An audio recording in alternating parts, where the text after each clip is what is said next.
Welcome back to my YouTube channel. In this video, I'll be showing you how to remotely connect to a device using Powershell. So I'm actually in a Windows Server 2022. I want to connect to a client operating system, a Windows 11 device using the Powershell. So what you need to do is to start Powershell as administrator.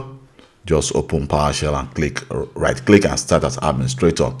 So now to connect to that device using Powershell, what you need to do is to go to File, and we have the new Remote Powershell tab. And now you want to enter the device name. You can see that's the device host name and that's the domain name.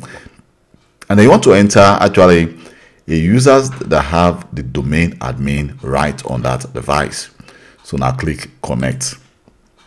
It's going to request my password, and now I can do the following. For example, enter my password and then hit OK. So right now you can see I'm actually connected to that device. So what I can actually do on that device, for example, I can decide to just go to temp folder, and I can check. You can see we have two files. If I go to that device, this is the device, and I go to the C drive. And here we have a temp folder on this drive. You can see we have two folders. So right now I can decide to do a GP result. For example, can do a GP result